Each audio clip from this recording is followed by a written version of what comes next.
The human body operates on a dual fuel architecture. During periods of carbohydrate abundance, it runs on glucose. But when glucose is depleted through extended fasting or extreme exertion, the system triggers an evolutionary fallback. We call this endogenous ketosis. To reach this state, the liver must metabolize free fatty acids into a highly efficient energy substrate known as beta-hydroxybutyrate, or BHB. Activating this biological pathway requires a patient to endure rigorous carbohydrate restriction or prolonged periods of fasting. Sustaining traditional dietary ketosis involves sheer biological friction. Clinical adherence is historically poor, and maintaining these extreme macronutrient ratios frequently trigger unfavorable lipid profile alterations. Exogenous ketones serve as an alternative. They act as a pharmacological intervention, delivering bioavailable ketone bodies directly into systemic circulation without requiring a change in diet. Looking at this cellular flowchart, standard hepatic ketogenesis is contingent on the depletion of glycogen stores. The exogenous path ignores these metabolic sensors, introducing BHB into the system regardless of current carbohydrate intake. This direct delivery provides an immediate surplus of energetic substrates to high-demand tissues like the heart, skeletal muscle, and the brain, achieving therapeutic blood concentrations without the weeks of adaptation usually required. Direct supplementation allows us to dictate blood ketone concentrations through pharmacological means. However, the precise chemical vehicle used to transport this fuel into the bloodstream dictates whether the outcome is a clinical benefit or a serious medical hazard. While we have expanded the delivery of metabolic fuel, the safety and efficacy of the intervention remain entirely dependent on the specific formulation being ingested. All ketone supplements are not created equal. Their clinical utility is governed entirely by their biochemical delivery mechanism. The target molecule remains BHB, but commercial formulations splinter into 3 specific pathways. These are classified as medium-chain triglycerides, ketone salts, and ketone esters. Because of how these distinct compounds are processed by the liver and kidneys, the exact same bioactive molecule can operate as a neuroprotectant, a mild metabolic aid, or a fatal hazard. For clinical populations and advanced athletes, ignorance of these biochemical pathways is a direct threat to safety. We need to deconstruct the exact mechanics of each formulation. We begin by opening the pharmacokinetic dashboard to analyze the first class, medium-chain triglycerides, or MCTs. This dashboard tracks absorption. Notice how MCTs operate. Highly water-soluble, they avoid micelle formation, bypassing the lymphatic system entirely to absorb straight into the portal vein. Once in the liver, MCTs undergo an avoidousary and rapid beta-oxidation. This generates a surplus of acetyl-CoA, forcing the hepatic synthesis of BHB.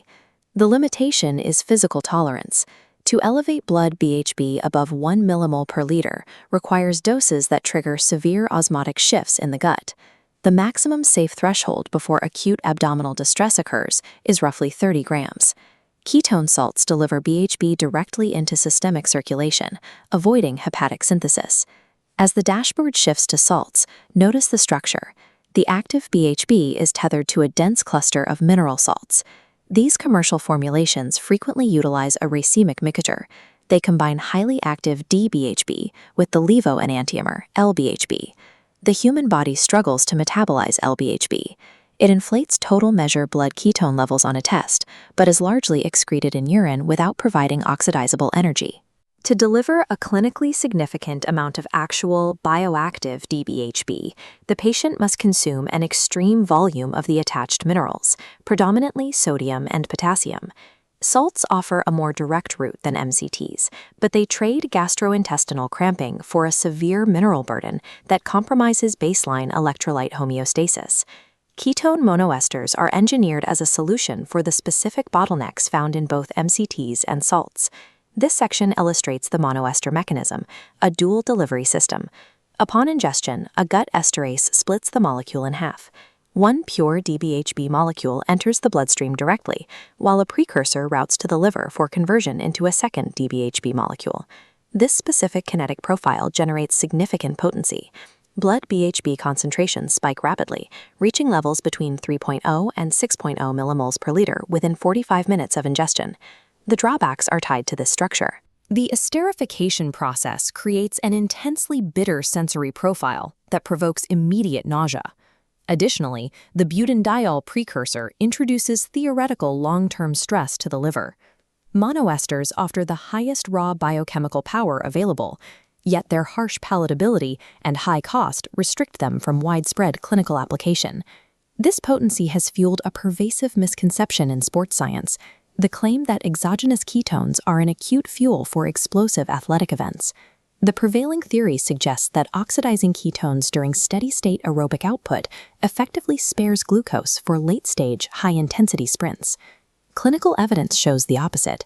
Ketones elevate submaximal oxygen uptake, but they actively inhibit the rapid glycolytic pathways needed for explosive power. Cyclists consuming esters frequently register a measurable drop in power output during high-intensity intervals. The established value for athletes is not acute performance, but post-exercise ketone supplementation. This chart plots physiological recovery markers against time. Administering ketones following intensive training blunts the development of overtraining symptoms. As the data indicates, post-exercise ketones enhance sleep architecture, drive up circulating erythropoietin levels, and stimulate the growth of new blood vessels in skeletal muscle. Beyond skeletal muscle, the human brain is highly receptive to ketone metabolism. Exogenous ketones supply an alternative fuel that bypasses dysfunctional neuronal insulin signaling, which has been shown in human trials to temporarily enhance cognitive execution and reaction times. The data is clear. Exogenous ketones do not stimulate explosive race day performance. Rather, they are modulators of systemic recovery and cognitive preservation. Integrating these supplements into medical populations requires absolute precision. The delivery mechanisms we just analyzed carry fatal risks for specific patients. This schematic highlights the two most vulnerable systems. The chemical baggage attached to exogenous ketones interacts violently with compromised organs. Ketone salts are an absolute contraindication for patients with advanced chronic kidney disease. Impaired renal function cannot process or clear the massive sodium and potassium loads inherent to the formulation. In a CKD patient, this mineral accumulation forces dangerous fluid retention, exacerbates hypertension, and can precipitate fatal hyperkalemia.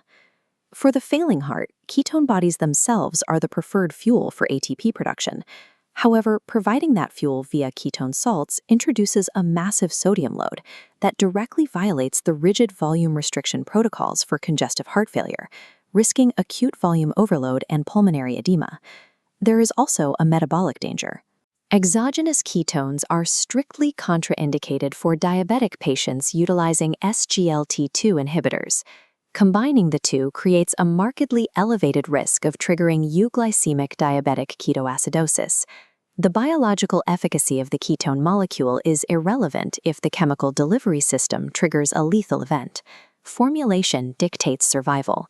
To finalize the analysis, we evaluate the balance between metabolic potency and physiological safety. Model esters remain the most potent method for acute BHB elevation, but their sensory profile and theoretical drawbacks necessitate a safer standard for sensitive patient populations. Clinical evaluation points to a specific structural solution, bioidentical free DBHB. This side-by-side molecular comparison contrasts the formulations. Free DBHB isolates the target molecule and strips away the chemical baggage found in salts and esters. It delivers the exact bioactive molecule produced endogenously by the human liver. By remaining unesterified and salt-free, it eliminates the gastrointestinal distress of MCTs, omits the alcohol precursor of esters, and completely removes the fatal mineral burden of salts. The aqueous formulation absorbs directly into systemic circulation without introducing secondary inert compounds. Human cohorts demonstrate that free DBHB induces zero acid-base or electrolyte abnormalities. This profile grants it the widest therapeutic safety window available, uniquely qualifying it for patients managing hypertension or stable chronic kidney disease. These exogenous ketones possess profound metabolic potential, but as they transition from athletic supplements to mainstream clinical therapies, the biochemistry of the delivery vehicle is the limiting factor. Utilizing pure, free DBHB ensures we unlock that healing potential without ever compromising patient safety.